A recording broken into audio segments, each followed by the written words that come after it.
Friends, तो drama की starting में किंजो को दिखाया जाता है जहां डॉक्टर उसे बताते हैं कि कार एक्सीडेंट की वजह से उसकी ऑप्टिक नर्व पे इफेक्ट पड़ा है और वो अंधी हो चुकी है।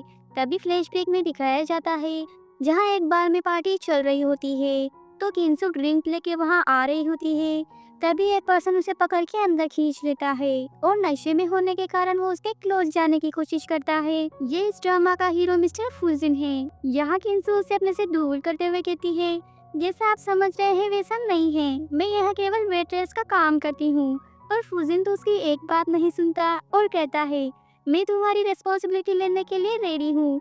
ये कह के वो शुरू हो जाता है। थोड़ी देर बाद किंजो उस रूम से बाहर निकल के भाग जाती है।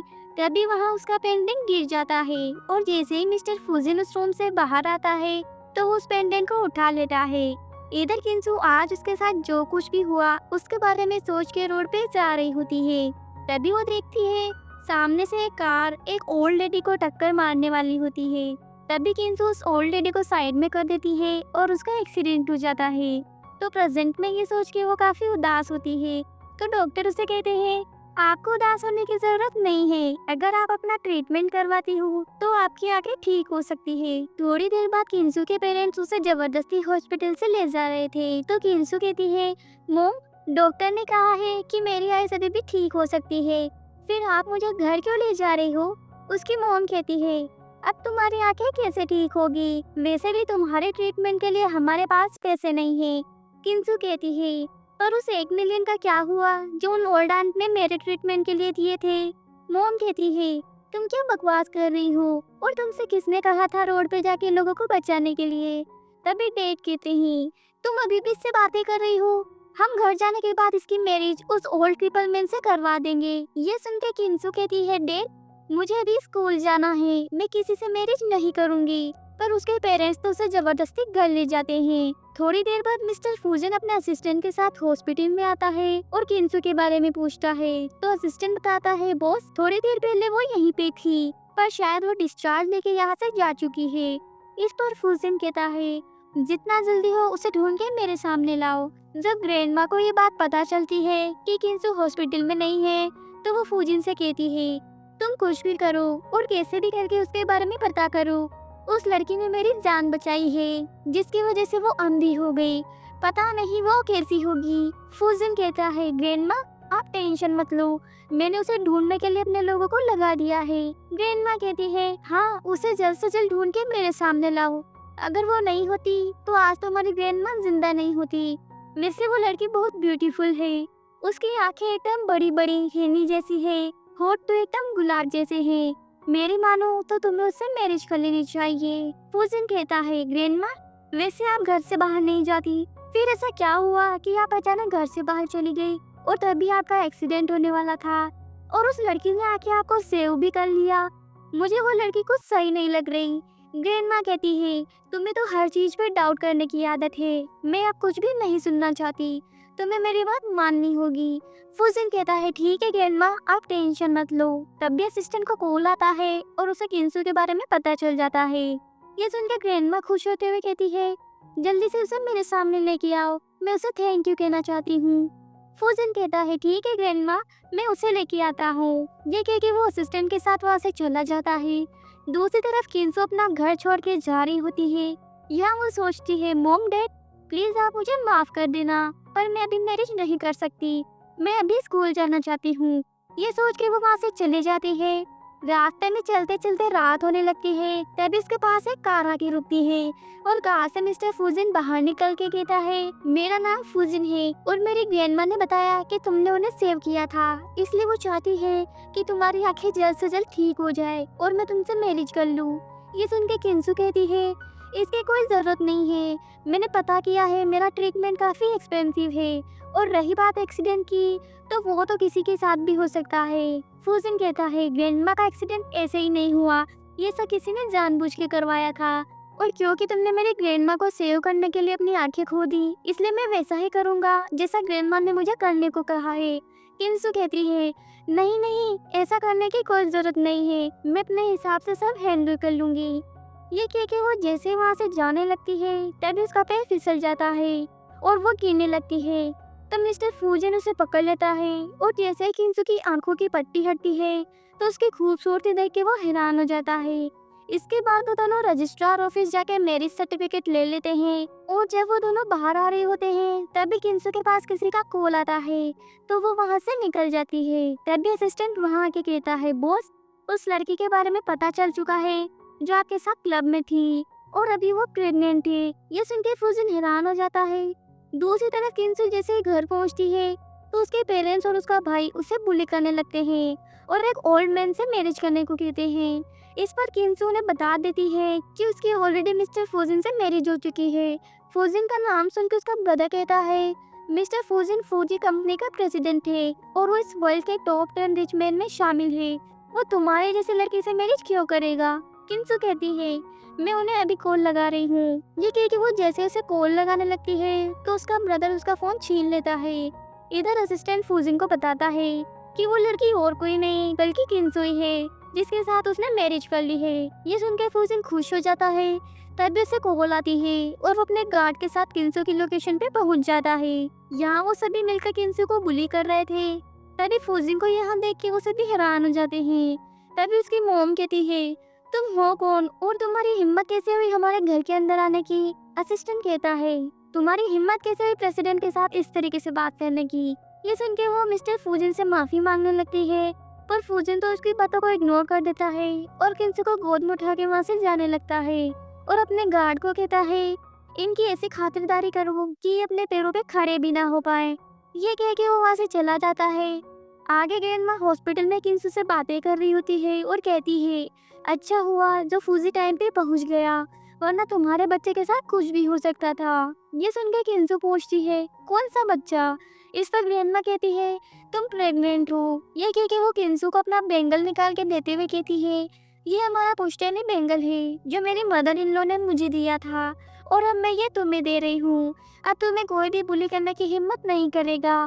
पर किंजू तो उसे लेने से मना कर देती है और कहती है, ये काफी एक्सपेंसिव है। इस पर ग्रैंडमा कहती है, अब तो तुम मेरी ग्रैंड डॉटर इन लो हो इसलिए इसे रख लो। ये सब बाहर से नीना नाम की लड़की सुन रही होती है जो मिस्टर फू की चाइल्डहुड फ्रेंड थी। तभी फ्लैशबैक में दिखाया जाता है जब ग्रैंडमा का एक्सीडेंट होने वाला था तभी किंजू ने बचा लेती है। ये देख के नीना कहती है, मुझे आने में देर हो गई वरना आज तो ग्रैंडमा को मैं ही बचाती। तभी प्रेजेंट पे वो कहती है, ये एक्सीडेंट मैंने प्लान किया था लेकिन इसकी हीरोइन तो तुम बन गई। अगर तुम बीच में नहीं आती तो आज मिसेस हू की पोजीशन मेरी होती। अब तुम देखो मैं क्या करती हूँ। इधर किंजू कहती है, ग्रैंडमा मुझे नहीं पता इस बच्चे का फादर कौन है, फिर मैं आपकी ग्रैंड डॉटर इन लोग कैसे बन सकती हूँ। तभी मिस्टर फूजिन वहाँ आके कहता है, इस बच्चे का फादर मैं हूँ। ये सुन के किंजू कहती है, इसका मतलब उस रात वो आप ही थे। इस पर मिस्टर फूजिन हाँ में सिर हिलाता है। तभी ग्रैंडमा कहती है, फूजिन अब हमें घर चलना चाहिए पर उससे पहले तुम हमें शॉपिंग लेके चलो। आगे वो तीनों एक मॉल में आते हैं जहाँ एक स्टाफ किंजू को ड्रेस चेंज कराने ले जाती है और जैसे वो ड्रेस चेंज करके आती है उसे देख के वो दोनों काफी खुश हो जाते हैं क्योंकि किंजू बहुत ब्यूटीफुल लग रही थी। यहाँ ग्रैंडमा कहती है, फूजिन मुझे तो लगता है तुम्हें इस स्टोर्स के सारी ड्रेसेस खरीद लेनी चाहिए, ये सभी किंजू के ऊपर अच्छी लगेगी। तो फूजिन वो सारी ड्रेसेस पैक करने को कहता है। इसके बाद वो तीनों वहाँ से घर के लिए निकल जाते हैं। घर पे मिस्टर फूजिन किंजू से कहता है, प्लीज मुझे माफ कर दो, मुझे पता है हमारी वजह से तुम्हें बहुत सफर करना पड़ा है। इस पर किंजू कहती है, आपको माफी मांगने की कोई जरूरत नहीं है बल्कि मैं तो आपकी शुक्रगुजार हूँ क्योंकि आपने मेरी जान बचाई है। इसके बाद वो दोनों बातें करने लगते हैं। तभी किंजू कहती है, मिस्टर फूजिन क्या मैं स्कूल जा सकती हूँ? वो कहता है, ठीक है मैं तुम्हें कल स्कूल ले चलूंगा। नेक्स्ट डे किंजू एक लग्जरी कार से स्कूल आती है। यहाँ उसे उसकी एक क्लासमेट देख लेती है और सोचती है ये गरीब लड़की इतनी लग्जरी कार में क्या कर रही है। लगता है नीना ने इसके बारे में सही कहा था, ये सच में इस ओल्ड मैन की मिस्ट्रेस है। ये सोच के वो उसकी फोटोज क्लिक कर लेती है। यहाँ मिस्टर फूजिन किंजू से कहता है, अगर तुम्हें किसी भी चीज की जरूरत हो तो मुझे कॉल कर देना। इसके बाद किंजू स्कूल के अंदर आती है। उसे देख के स्कूल गर्ल्स कहती है, यार ये कितनी ब्यूटीफुल है, इसके सामने तो नीना भी फेल है। ये सब नीना और उसकी फ्रेंड भी सुन रही होती है। तभी नीना की फ्रेंड उन गर्ल्स से कहती है, क्या तुम अंधी हो गई हो? ये एक पुअर लड़की है, तुम इसे नीना से कंपेयर कैसे कर सकती हो? नीना कहती है, आज तो मैं इस लड़की को सबक सिखा के रहूंगी। ये कह के वो किंजू के पीछे चली जाती है और उसे बुली करने लगती है। इधर ऑफिस में मिस्टर फूजन के पास जब ये न्यूज पहुंचती है तो वो तुरंत स्कूल के लिए निकल जाता है। और जैसे ही वो स्कूल में आता है तो उसे देख के नीना डर जाती है और कहती है, तुम यहाँ क्या कर रहे हो?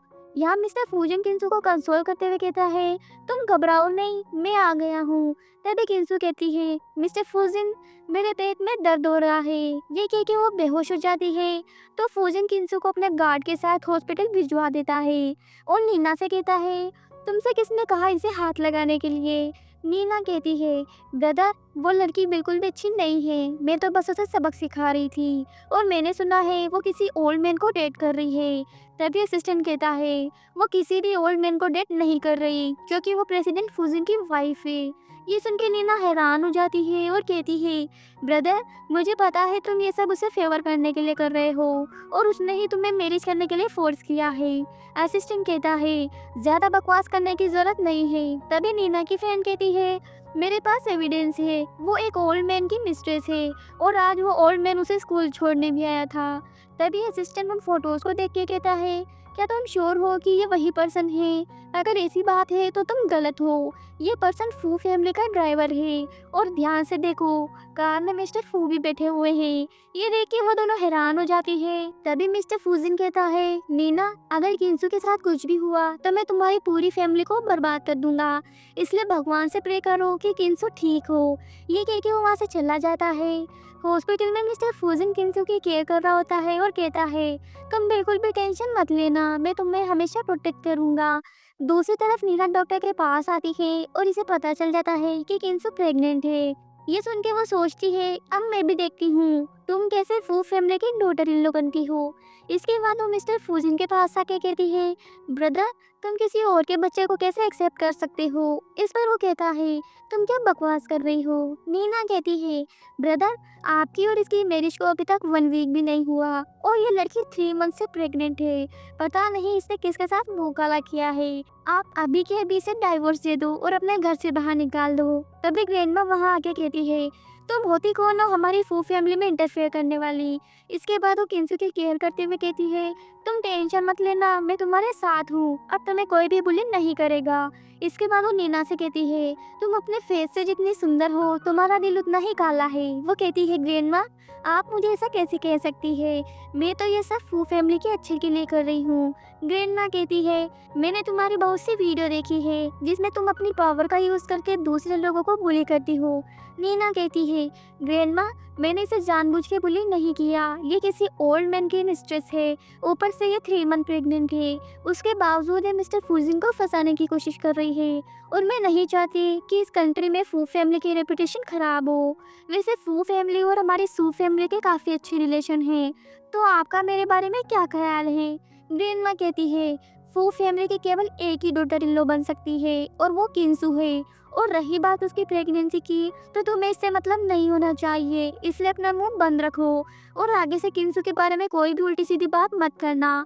ये कह के वो उसे यहाँ से जानने को कहती है तो नीना गुस्से में वहाँ से चली जाती है और सोचती है, किंसू तुम्हारी वजह से आज मेरी इतनी इंसल्ट हुई, अब देखो मैं तुम्हारे साथ क्या करती हूँ, मैं तुम्हारी लाइफ मौत से भी बदतर कर दूंगी। इसके बाद वो किंसू के पेरेंट्स के घर आती है और उन्हें किंसू की प्रेगनेंसी के बारे में बताते हुए कहती है, फू फैमिली बहुत गुस्से में है क्योंकि उन्हें किंसू की प्रेगनेंसी के बारे में पता चल गया है और आप किंसू की फैमिली हो, इसलिए आप ही कुछ कर सकते हो। ये सुन के मॉम कहती है, तुम टेंशन मत लो, उस किंसू को तो मैं हैंडल कर लूंगी, उसकी वजह से फू फैमिली को कोई भी प्रॉब्लम नहीं होगी। दूसरी तरफ फूजिन और किंसू एक दूसरे से बातें कर रहे होते हैं तो किंसू स्कूल जाने के लिए कहती है। इस पर फूजिन उसे कुछ दिनों के लिए स्कूल से लीव लेने को कहता है ताकि उसे कोई भी प्रॉब्लम ना हो। इस पर वो कहती है, फूजिन आप मेरे साथ हो तो कोई भी मुझे बुली नहीं करेगा, थोड़े टाइम बाद तो मैं खुद ही लीव ले लूंगी। इस पर फूजिन भी एग्री हो जाता है और उसे सुलाने के लिए रूम में ले जाता है। किंशु को सुलाने के बाद वो भी बेड पर लेट जाता है। ये देख के किंशु कहती है, क्या आप बाहर नहीं जाओगे? वो कहता है, प्रेग्नेंट वुमन के पास हर वक्त किसी का होना जरूरी है, इसलिए आज मैं यहीं रहूंगा। ये सुन के वो थोड़ा नर्वस हो जाती है और जैसे ही कुछ कहने वाली होती है तब भी उनके लिए ये सीन awkward हो जाता है। तो मिस्टर फूजिन उसे किस कर लेता है। तो किंशु उसे अपने से दूर करते हुए कहती है, डॉक्टर ने यह सब करने के लिए मना किया है। इस पर फूजिन कहता है, लगता है तुम मेरे बारे में गलत सोचती हो। वो कहती है, नहीं नहीं मिस्टर फूजिन, ऐसी बात नहीं है। तभी फूजिन उसे थैंक यू बोलते हुए कहता है, तुम्हारी वजह से मेरी लाइफ में इतनी खुशियाँ आई हैं। मैं तुम्हें जितना थैंक यू बोलूँ उतना कम है। ये सुन के किंशु कहती है, आज आप इतना सेंटिमेंटल क्यों हो रहे हैं। वो कहता है, बाकी की बात हम कल करेंगे, अभी सो जाओ, सुबह जल्दी भी उठना है। ये कह के वो दोनों सो जाते हैं। नेक्स्ट डे स्कूल में नीना और उसकी फ्रेंड्स किंशु की बुराई कर रही होती है। तभी नीना कहती है, आज तुम देखो मैं किंशु की रेपुटेशन कैसे खराब करती हूँ। जब किंशु स्कूल में आती है तो कुछ गर्ल्स उसके बारे में बातें करने लगती है और कहती है, पता नहीं कैसे कैसे लोग स्कूल में आ रहे हैं, स्कूल गर्ल होते हुए भी किसी ओल्ड मैन की मिस्ट्रेस बनी हुई है। ये सुन के किंशु वहाँ से चली जाती है। इधर किंशु के ब्रदर और उसकी मोम को भी इस न्यूज़ के बारे में पता चल जाता है, तो वो जल्दी से किंशु को लेने स्कूल में चले जाते हैं। यहाँ वो दोनों किंशु को अपने साथ चलने को कहते हैं, पर वो तो घर जाने से मना कर देती है। तभी उसका भाई नाटक करते हुए कहता है, डैड की तबीयत बहुत खराब है, वो आईसीयू में एडमिट है। वो मरने से पहले एक बार तुमसे मिलके माफ़ी मांगना चाहते हैं। क्या तुम उनकी लास्ट विश भी पूरी नहीं करोगी। ये सुन के किंशु थोड़ा इमोशनल हो जाती है और उनके साथ जाने के लिए मान जाती है। तभी ग्रैंडमा उसे उन दोनों के साथ जाते हुए देख लेती है, तो ड्राइवर को उनका पीछा करने को कहती है। इधर मोम किंशु को वेडिंग ड्रेस पहना के रेडी कर रही थी, तो किंशु पूछती है, मोम डैड से मिलने के लिए आपने मेरी ड्रेस चेंज क्यों करवाई। मोम कहती है, तुम्हारे फादर तुम्हें एक बार शादी के जोड़े में देखना चाहते हैं, इसलिए उनकी लास्ट विश पूरी कर दो। इसके बाद वो किंशु को एक जगह लेके आती है और उससे मैरिज रिचुअल्स कराने लगती है, जिससे किंशु को पता चल जाता है कि ये लोग धोखे से उसे यहाँ लेके आए हैं और इसकी शादी किसी ओल्ड मैन से करवा रहे हैं। तो किंशु वहाँ से भागने की कोशिश करती है, पर वो लोग उसे वहाँ से भागने नहीं देते। तभी ग्रैंडमा वहाँ आ जाती है और किंशु की केयर करने लगती है। उन्हें देख के किंशु की मॉम कहती है, तुम कौन हो जो इसे बचाने यहाँ आई हो। ग्रैंडमा कहती है, मैं फू ग्रुप की ओल्ड लेडी हूँ और तुम लोगों की हिम्मत कैसे हुई मेरे ग्रैंड डॉटर इन लोग के साथ ये सब करने की। लगता है तुम लोगों को फू फैमिली का कोई डर नहीं है, अब अंजाम भुगतने के लिए तैयार रहो। इस पर किंशु की मॉम कहती है, पर हमें तो पता चला कि आप किंशु से गुस्सा हो क्योंकि वो प्रेग्नेंट है, इसलिए हम इसकी मैरिज किसी और मैन से करवा रहे थे ताकि आपकी फैमिली की रेपुटेशन खराब ना हो। इस पर किंशु का भाई समझ जाता है कि नीना ने इन्हें बेवकूफ़ बनाया है। इसके बाद ग्रैंडमा जैसे ही किंशु को वहाँ से ले जाने लगती है, तभी वो ओल्ड पर्सन कहता है, मुझे नहीं लगता ये फू ग्रुप की ओल्ड लेडी है, क्योंकि मैं फू कंपनी का मैनेजर हूँ और जहाँ तक मुझे पता है मिस्टर फूजिन की ग्रैंडमा की तबीयत अभी ठीक नहीं है, इसलिए वो अब्रोड में है। इसका मतलब ये औरत झूठ बोल रही है। ये सुनकर किंशु की मोम उनके ऊपर चिल्लाने लगती है और उन्हें थप्पड़ लगा देती है। इस पर ग्रैंडमा कहती है, लगता है तुम लोगों को अपनी जान प्यारी नहीं है, मैं अभी अपने ग्रैंडसन को कॉल लगाती हूँ। ये कह के वो फूजिन को कॉल लगाती है, पर मीटिंग में होने के कारण फूजिन उसका फ़ोन अटेंड नहीं कर पाता। ये देख के वो सभी लोग ग्रैंडमा का मजाक बनाने लगते हैं और तभी वो पर्सन ग्रैंडमा का फ़ोन लेके गिरा देता है। इसके बाद किंशु की मॉम उसे बुली करने लगती है।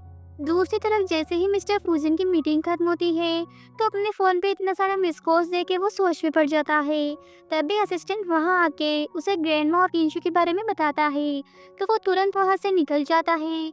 इधर वो सभी लोग मिलकर किंशु को मारने की कोशिश करते हैं, पर तभी मिस्टर फूजिन अपने गार्ड्स के साथ वहाँ आता है।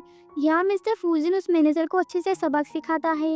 ये देख के किंशु की फैमिली फूजिन से माफ़ी मांगते हुए कहती है, प्लीज़ हमें माफ़ कर दो, ये सब हमें आपकी फ्रेंड नीना ने करने के लिए कहा था, वरना हम तो ऐसा करने के बारे में सोच भी नहीं सकते। पर फूजिन तो उनकी एक नहीं सुनता और उन्हें गार्ड के हवाले कर देता है। इसके बाद गार्ड सभी को वहाँ से ले जा रहे होते हैं। ये देख के नीना गुस्सा करने लगती है और जैसे ही वहाँ से जाने की कोशिश करती है, तभी एक गार्ड उसे पकड़ लेता है। घर पे मिस्टर फूजिन किंशु को मेडिसिन लगा रहा था, तो वो उससे पूछता है, क्या तुम्हें तुम्हारी फैमिली पे गुस्सा नहीं आता कि वो तुम्हें इतना परेशान करते हैं। इस पर किंशु कहती है, मैं भी जानना चाहती हूँ आखिर वो मेरे साथ ऐसा क्यों करते हैं, वो मुझसे ज़्यादा मेरे भाई को लाइक क्यों करते हैं। बचपन से ही मुझे बचा हुआ खाना खाना पड़ता था, वो मुझे स्कूल भी नहीं जाने देते थे और अब तो कुछ पैसों के लिए उन्होंने मेरी मैरिज एक ओल्ड मैन से करवाने की कोशिश की। मुझे तो डाउट है मैं उनकी बायोलॉजिकल डॉटर हूँ भी या नहीं। फूजिन कहता है अगर ऐसी बात है तो मैं तुम्हें उनसे मिलवाने ले चलता हूँ। ये सुन के किंशु खुश हो जाती है। इसके बाद वो किंशु को एक जगह लेके आता है। यहाँ किंशु के फादर कहते हैं ये सब करने के लिए हमें नीना ने कहा था, इसमें हमारी कोई गलती नहीं है, प्लीज हमें जाने दो। इसके बाद वो दोनों माँ बेटे किंशु से रिक्वेस्ट करते हुए कहते हैं हम सभी एक फैमिली है, प्लीज तुम मिस्टर फूजिन से कहो वो हमें जाने दे। इस पर किंशु कहती है क्या आप लोगों ने कभी मुझे फैमिली की तरह समझा है? बचपन से ही आप लोगों ने मुझे बुली किया, मुझे नौकरों की तरह ट्रीट करते थे और आज तो आप लोगों ने पैसों के लिए मेरी मैरिज एक ओल्ड मैन से कराने की कोशिश की। तभी उसकी मोम कहती है ये सब तो हम तुम्हारे अच्छे के लिए कर रहे थे ताकि तुम एक अच्छी लाइफ जी सको। किंशु कहती है मैं इंसान हूँ, कोई सम्मान नहीं जो आप कुछ भी कर सकते हो। अब आप मुझे सच सच बताओ क्या मैं आपकी बायोलॉजिकल चाइल्ड हूँ? इस पर उसकी मोम कहती है हाँ तुम हमारी ही बेटी हो। ये सुन के गार्ड उसके सन को मारने लगते हैं। अपने सन की पिटाई होते देख के वो कहती है हाँ केशु हमारी बायोलॉजिकल चाइल्ड नहीं है। 20 ईयर्स पहले जब हम रोड पे जा रहे थे तभी तुम हमें मिली थी और हमने तुम्हें उठा लिया। मुझे जो भी पता था वो सब मैंने तुम्हें बता दिया, प्लीज अब हमें जाने दो। पर वो तो उन्हें इग्नोर करके मिस्टर फूजिन के साथ वहाँ से चली जाती है। इधर नीना गार्ड से बच के भाग जाती है। तभी उसके पास उसकी फ्रेंड का मैसेज आता है और वो इसे बताती है कि नियान कल वापस चाइना आ रही है जिसकी वजह से मिस्टर फूजिन ने अभी तक मैरिज नहीं की। ये सुन के नीना खुश हो जाती है और नियान को कॉल करके किंशु के बारे में बता देती है कि कैसे उसने मिस्टर फूजिन से मैरिज की और उसके बच्चे की माँ बनने वाली है। ये कह के वो कॉल कट कर देती है और सोचती है अब मैं भी देखती हूँ फूजिन किसके पास जाता है। नेक्स्ट डे किंशु एक सर्वेंट के साथ चेकअप के लिए डॉक्टर के पास आती है तो डॉक्टर उसे बताता है मेडिसिन की हेल्प से उसकी आई साइट ठीक हो रही है, वो जल्द ही फिर से देख सकती है।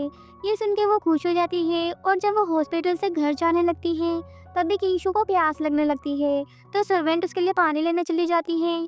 तभी नीना वहाँ आके कहती है अभी भी एक हैंडसम लड़का एक ब्यूटीफुल लड़की को अंदर लेके गया, सभी उनकी तारीफ कर रहे थे। ऐसा लग रहा था मानो दोनों की जोड़ी स्वर्ग में बनी हो, पर अफसोस तुम उन्हें देख भी नहीं सकी।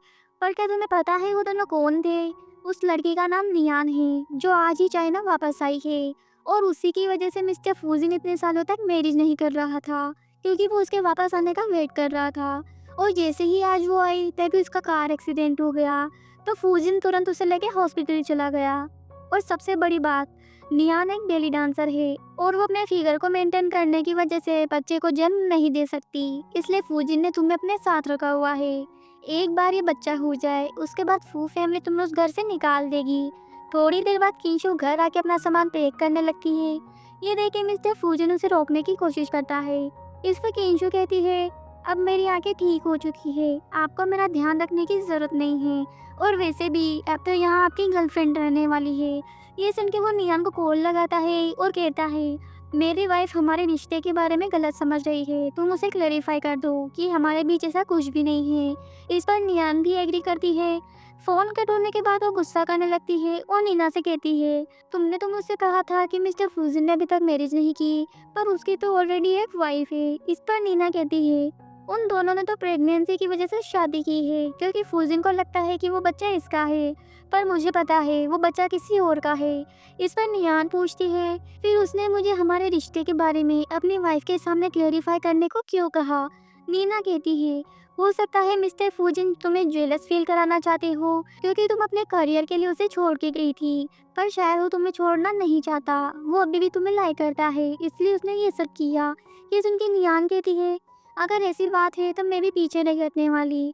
जैसे ही मैं ठीक हो जाऊंगी उसके बाद एक पार्टी अरेंज करूंगी, तो वहाँ उस लड़की को लेके आना, उससे भी तो पता चले कि फूजिन के लायक वो नहीं बल्कि मैं हूँ। दूसरी तरफ फूजिन किंशु से कहता है अगर आगे से ऐसी कोई भी बात हो तो डायरेक्टली मुझे बताना, ऐसे ही दूसरों की बातें सुन के सोचने मत लग जाना।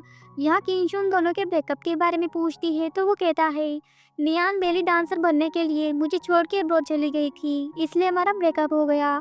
इस पर किंशु पूछती है तो क्या आप इतने साल से उसकी वजह से सिंगल थे? वो कहता है कंपनी में काफ़ी काम रहता था, इस वजह से मुझे इन सब बातों के बारे में सोचने का टाइम ही नहीं मिला। इसके बाद वो किंशु के रियल पेरेंट्स के बारे में कुछ इन्फॉर्मेशन देता है। ये सुन के वो खुश हो जाती है और अपने पेरेंट्स के बारे में पूछने लगती है। फूजिन कहता है 2 दिन बाद एक पार्टी होने वाली है, वहीं तुम्हें तुम्हारे पेरेंट्स के बारे में सब कुछ पता चल जाएगा। अब आगे से मुझसे गुस्सा मत होना और कभी भी घर छोड़ के जाने की बात मत करना। इस पर किंशु भी इससे एग्री करती है। 2 दिन बाद वो दोनों पार्टी के लिए पहुंच जाते हैं। यहाँ मिस्टर फूजिन किंशु को पार्टी हॉल के अंदर जाने को कहता है और खुद एक क्लाइंट के साथ दूसरी साइड चला जाता है। यहाँ सर्वेंट किंशु को एक रूम में रेस्ट करने का बोलकर चली जाती है। तभी नीना वहाँ आके उसके पर्स में कुछ रख के चली जाती है, जिसे किंशु भी देख लेती है। थोड़ी देर बाद किंशु पार्टी हॉल में आती है। तभी नियान कहती है मेरा नेकलेस खो गया है, क्या कोई मेरे रूम में गया था? तभी सर्वेंट कहती है मैं तो मिस किंशु को लॉन्ज में बिठा के गई थी, पता नहीं वो आपके रूम में कैसी चली गई। ये सुन के वहाँ खड़े सभी गेस्ट किंशु के बारे में बातें करने लगते हैं और उसे अभी के अभी यहाँ से निकलने को कहते हैं। इस पर नियॉन कहती है किंशु अगर मेरा नेकलेस तुम्हारे पास है तो प्लीज़ वो मुझे वापस कर दो, वो मेरे लिए बहुत इम्पोर्टेंट है क्योंकि मेरे पेरेंट्स ने मेरे 18 बर्थडे पे मुझे वो गिफ्ट दिया था। तभी नीना कहती है नियान तुम इसे नहीं जानती, लेकिन इसकी स्कूल से ही चोरी करने की आदत है, जरूर इसने ही तुम्हारा नेकलेस चुराया होगा। ये कह के वो किंशु का पर्स ले लेती है और उसे सबके सामने ओपन कर देती है, पर उसमें तो कुछ था ही नहीं। तो वो किंशु से नेकलेस के बारे में पूछती है। किंशु कहती है मुझे तो पता भी नहीं वो नेकलेस कैसा दिखता है। इस पर नीना कहती है मुझे पता है वो नेकलेस तुम्हारे पास ही है। ये कह के वो जैसे ही उसे थप्पड़ लगाने लगती है, तभी ग्रैंडमा वहाँ आती है और कहती है क्या तुम लोग इस तरीके से गेस्ट को ट्रीट करते हो? नियान कहती है ग्रैंडमा हम इसे बुली नहीं कर रहे, बल्कि इसने मेरा नेकलेस चुराया है। इस पर किंशु कहती है तुम बार बार नेकलेस चुराने का इल्जाम मुझ पे लगा रही हो, पर मेरे बैग में तो कुछ भी नहीं मिला। मुझे लगता है तुम्हें पार्टी में खड़े सभी लोगों के बैग चेक करने चाहिए। इस पर नीना कहती है तुम अपने इल्जाम दूसरों के ऊपर नहीं डाल सकती। किंशु कहती है तुम इतनी उतावली क्यों हो रही हो? कहीं ऐसा तो नहीं कि वो नेकलेस तुमने चुराया हो? क्यों ना तुम अपना बैग चेक कराओ। नीना कहती है ठीक है मैं अपना बैग चेक करा दूंगी, अगर मेरे पर्स में नेकलेस नहीं हुआ तो तुम्हें अपने घुटनों पर बैठ के मुझसे माफी मांगनी होगी। ये कह के वो जैसे ही अपना पर्स ओपन करती है तो उसके बैग से वो नेकलेस निकलता है। ये देख के वो हैरान हो जाती है। तभी किंशु कहती है क्या हुआ, सब ठीक तो है ना? अब तुम सोच रही होगी कि ये नेकलेस तो तुमने मेरे पर्स में रखा था, फिर ये तुम्हारे पर्स में क्या कर रहा है? तभी फ्लैशबैक में दिखाया जाता है जब नीना किसी से फोन पे बात कर रही थी, तभी किंशु वो नेकलेस नीना के पर्स में रख देती है। यहाँ वो कहती है मैं कुछ दिनों के लिए अंधी थी, पर अब मैं सब कुछ देख सकती हूँ। ये सुन के नीना जैसे उसे थप्पड़ लगाने लगती है, तभी वहाँ पुलिस आ जाती है और नेकलेस चोरी करने के इल्जाम में नीना को अपने साथ चलने को कहती है। ये सुन के नीना नियान से हेल्प मांगने लगती है, पर वो तो उसका फेवर नहीं लेती और पुलिस नीना को पकड़ के ले जाती है। उसके जाने के बाद किंशु नियान से कहती है क्या तुम्हें नहीं लगता कि तुम्हें मुझसे माफ़ी मांगनी चाहिए? इस पर नियान कहती है तुम हो कौन जो मैं तुमसे माफ़ी मांगूं? ग्रैंडमा कहती है किंशु फू फैमिली की डॉटर इन लॉ है और ये फूजिन के होने वाले बच्चे की माँ है, इसलिए तुम्हें इससे माफ़ी मांगनी चाहिए। नियान कहती है ग्रैंडमा आप किंशु की बातों में मत आइए, ये बच्चा मिस्टर फूजिन का तो बिल्कुल भी नहीं है। मैंने इसके पास्ट के बारे में इन्वेस्टिगेट करवाया था और मुझे पता चला कि इसका एक बॉयफ्रेंड था और ये बच्चा भी उसी का है। ये पैसों के लिए इस बच्चे का यूज कर रही है। इसके बाद वो एक लड़की को वहाँ बुलाती है। वो लड़का कहता है किंशु क्या तुम मेरे बच्चे की माँ बनने वाली हो? किंशु कहती है क्या हम दोनों एक दूसरे को जानते हैं? वो लड़का कहता है किंशु क्या तुम पागल हो गई हो? क्या तुम्हें याद नहीं है तुम्हारे पेरेंट्स तुम्हें स्टडी नहीं करने देते थे, इसलिए मैंने दिन रात मेहनत करके तुम्हारे स्टडी का खर्चा उठाया। तुम इस तरीके से मुझे छोड़ के किसी और को इस बच्चे का फादर नहीं बना सकती। अगर किसी को मेरी बातें बिलीव नहीं है तो हम दोनों के साथ में फोटोज दिखा सकता हूँ। ये कह के वो अपने फोन में किंशु और उसके फोटोज दिखाने लगता है। तभी नियान कहती है ग्रैंडमा अब तो आपको पता चल गया होगा ये लड़की गोल्ड डिगर है जो पैसों के लिए फू फैमिली में आई है। इस पर किंशु उस लड़के से कहती है अगर तुमने मेरी स्टडी का खर्चा उठाया तो तुम्हारे पास उसके ट्रांसफर रिकॉर्ड्स तो जरूर होंगे। वो कहता है मेरा पुराना फोन खो गया और सारे रिकॉर्ड्स उसी में चले गए।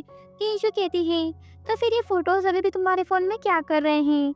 वो कहता है ये फोटोज तो मैंने पहले ही ट्रांसफर कर ली थी। तभी किंशु कहती है अगर हम रिलेशनशिप में थी तो तुम्हें मेरे बर्थ मार्क के बारे में जरूर पता होगा। वो कहता है हाँ वो तुम्हारी कमर पे है। किंशु कहती है पर मेरी कमर पे तो कोई भी निशान नहीं है। इसके बाद वो अपना बर्थ मार्क दिखाती है जो कि उसके शोल्डर पे था। तभी मिस्टर फूजिन वहाँ किंशु के रियल पेरेंट्स को लेके आता है और जैसे ही उसकी मॉम किंशु के पास आती है तभी नियान कहती है, अच्छा वह मॉम डैड जो आप आ गए, चलो हम पार्टी स्टार्ट करते हैं। मॉम कहती है, थोड़ी देर रुको, मुझे किंशु से कुछ बात करनी है। इस पर नियान कहती है, मॉम आप इसे जानती भी नहीं हो, फिर आप इससे क्या बात करना चाहते हो? वैसे भी ये लड़की अच्छी नहीं है, ये इसके बॉयफ्रेंड के बच्चे के साथ प्रेग्नेंट है, फिर भी इस बच्चे को फूजिन का बता रही है। अगर मेरे पास एविडेंस नहीं होते तो ये अब तक सबको बेवकूफ़ बना रही होती। किंशु कहती है, ग्रैंडमा मैंने किसी से झूठ नहीं बोला। इस पर ग्रैंडमा कहती है, तुम टेंशन मत लो, मुझे तुम्हारे पर भरोसा है। तभी वो लड़का फूजिन से कहता है, अगर तुम मेरी गर्लफ्रेंड और बच्चे को अपने साथ रखना चाहते हो तो इसके बदले में तुम्हें मुझे पैसे देने होंगे। ये सुन के मिस्टर फूजिन उसकी धुलाई कर देता है और कहता है, आप बताओ तुम्हारा किंशु के साथ क्या रिलेशन है? वो लड़का कहता है, मैं तो इसे जानता भी नहीं हूँ। और जैसे ही वो कुछ और बोलने लगता है तभी नियान कहती है, फूजिन आज हमारी फैमिली की पार्टी है, इतने सारे गेस्ट के सामने तुम्हें लड़ाई नहीं करनी चाहिए, इस मैटर को हम बाद में सोल्व कर लेंगे। उसके फादर कहते हैं, नहीं इस मैटर को अभी सोल्व करना होगा, आखिर पता तो चले ऐसा घटिया काम इसने क्यों किया। तभी वो लड़का नियान का नाम ले लेता है। इस पर वो कहती है, तुम क्या बकवास कर रहे हो, मैं तुम्हें ये सब करने के लिए क्यों कहूँगी। वो कहता है, मेरे पास रिकॉर्डिंग है, तुमने ही मुझे इस पार्टी में किंशु का बॉयफ्रेंड बना के बुलाया था ताकि तुम उसकी रेपुटेशन खराब कर सको। इस काम के लिए तुमने मुझे 1 मिलियन दिए थे। ये कह के वो सभी को रिकॉर्डिंग सुना देता है। ये सुन के उसकी मॉम कहती है, नियान ये सब तुमने क्यों किया? वो कहती है, मॉम मैं फूजिन से लव करती हूँ, मैं उसे किसी और औरत के साथ नहीं देख सकती। मैं मानती हूँ कि मैं इस लड़के को किंशु का बॉयफ्रेंड बना के लाई हूँ, लेकिन ये बच्चा सच में फूजिन का नहीं है। फूजिन कहता है, किसने कहा ये बच्चा मेरा नहीं है? तभी एक पर्सन वहाँ डीएनए टेस्ट की रिपोर्ट लाता है, जिसे देख के नियान को गुस्सा आ जाता है। इस पर मिस्टर फूजिन कहता है, अगर आगे से किसी ने भी मेरी वाइफ को बुली करने की कोशिश की तो मुझसे बुरा कोई नहीं होगा। इसके अलावा उस फैमिली के साथ फू फैमिली अपने सारे कोऑपरेशन कैंसिल कर देगी। यहाँ मिसेस शू भी उसकी बात से एग्री करती है। ये सुनकर नियान कहती है, मॉम डैड आप इस लड़के का फेवर क्यों ले रहे हैं? तभी मिसेस सू से थप्पड़ लगाते हुए कहती है, नियान आज तुमने मुझे सच में शर्मिंदा कर दिया। जब तुम 7 साल की थी तब हमने तुम्हें अडॉप्ट किया, इतने सालों तक मैंने तुम्हारी केयर की, लेकिन मुझे नहीं पता था कि तुम इतनी शेल्फिश बन जाओगी। ये सुनकर नियान हैरान हो जाती है। तभी उसकी मॉम सभी से कहती है, हमें हमारी खोई हुई बेटी वापस मिल चुकी है, वो और कोई नहीं बल्कि किंशु ही है। इसके पास हमारे फैमिली का हाफ पेंडेंट है, जिसका बाकी का हिस्सा हमारे पास है। इसके बाद वो किंशु से उसका पेंडेंट लेके अपने पेंडेंट के साथ जोड़ देती है और कहती है, फाइनली हमें हमारी डॉटर मिल गई। नियान कहती है, आप इस पेंडेंट के बिहाफ पे कैसे कह सकती है कि ये आपकी डॉटर है? ऐसा पेंडेंट तो कोई भी बनवा सकता है। तभी फूजिन का असिस्टेंट वहाँ आके डीएनए टेस्ट की रिपोर्ट दिखाता है। ये देख के किंशु के पेरेंट्स खुश हो जाते हैं। किंशु कहती है, मिस्टर फूजिन क्या ये सच में मेरे पेरेंट्स हैं? इस पर वो कहता है, हाँ ये सच में तुम्हारे ही पेरेंट्स हैं। ये सुन के वो खुश हो जाती है। तभी उसके पेरेंट्स अनाउंस करते हैं कि आज से शू फैमिली की पूरी प्रॉपर्टी किंशु की होगी और कंपनी को वही मैनेज करेगी। ये सुन के नियान कहती है, मॉम अब आपकी रियल डॉटर वापस आ गई है तो क्या आप मुझे भूल जाओगे?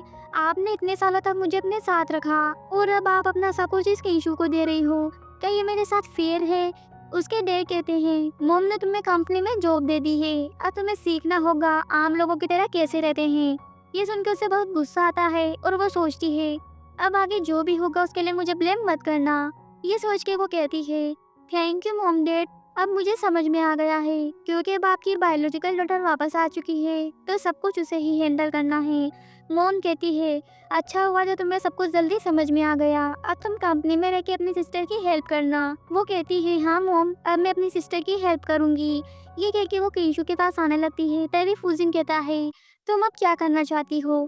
किंशु कहती है, मिस्टर फूजिन अब ये कुछ भी नहीं करेगी। तभी नियान किंशु के फेस पे वाइन गिरा देती है, जिससे वो साइड वाली टेबल से टकरा जाती है और उसके पेट में दर्द होने लगता है। तो मिस्टर फूजिन उसे तुरंत हॉस्पिटल ले जाता है। यहाँ मिसेस सुन नियान को थप्पड़ लगाते हुए कहती है, अब मैं तुम्हें कभी भी माफ नहीं करूंगी। इस पर नियान कहती है, किंशु ने मेरा सब कुछ छीन लिया, अब वो जैसे ही मरेगी उसके बाद ये सब कुछ मेरा होगा। मोम कहती है, मुझे नहीं पता था कि मैं एक इंसान के रूप में शैतान को पाल रही हूँ।